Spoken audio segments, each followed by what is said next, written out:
This is pretty explicit. We're out of Hades now, so even epic can be less riddling, less mystical. And we see here a description of how the sema, or the tomb of Elpenor, was made. And I like the fact that, again, the process of making a sema is heaping, piling, just as the process of shall we say, creating a mound of harvested wheat is a matter of heaping and piling. Just to keep that analogy in our mind. And there's the tumbos, the tomb, and there's a column on the top. And what is the column? Well, it's an upside down oar with the handle stuck into the top of the heap and the blade of the oar sticking up into the air. And if we're playing the game of silhouettes, again, think of that in the foreground, and then imagine the mound of wheat. It's a matching set of silhouettes, except in one case, what's the message? That the sailor is dead, the seafarer is dead. In the other case, the message is the harvest is finished. And that's why we stick the winnowing shovel on top of the harvested wheat, and which meaning applies? I would argue both, if we think of the silhouette. How do we want to think about Nostos in association with those two symbols?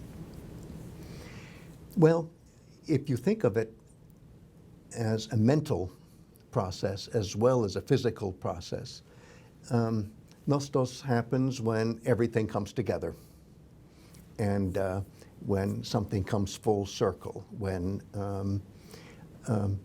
all the things that you couldn't figure out are figured out.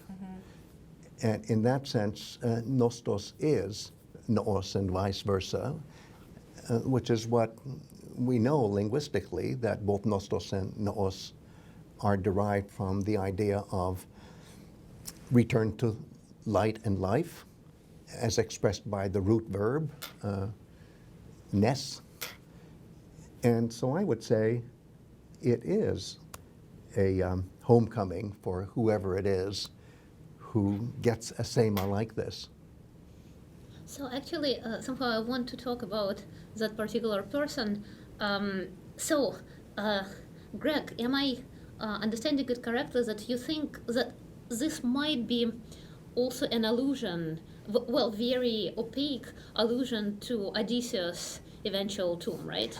Yes, I think so. I think it's so the audience would think, oh, this is just like Odysseus. It's a prefiguring right.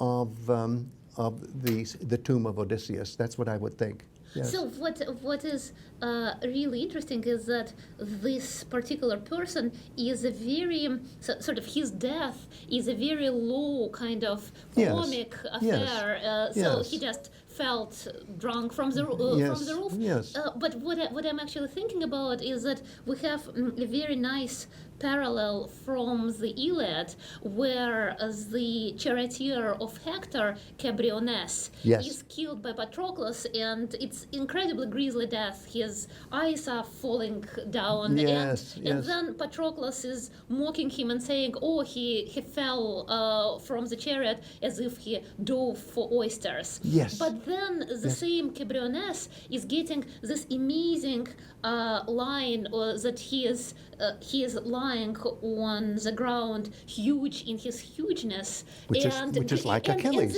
And this is exactly what Achilles is getting in the Odyssey. So it's as if Cebriones in his very sort of comic, tragicomic episode is also then made to prefigure the great death of Achilles. I think this happens all the time. Dress rehearsals, false starts, and it's all a matter of prefiguring. And the payoff or the payload is the ultimate moment, and sometimes that is even off stage. Because let's think of the fact that Achilles doesn't die in the Iliad. He doesn't get wounded. He doesn't get buried. Nothing happens. He doesn't get funeral games. All that happens off stage, beyond the story. Similarly with Odysseus, he never gets to die in the Odyssey.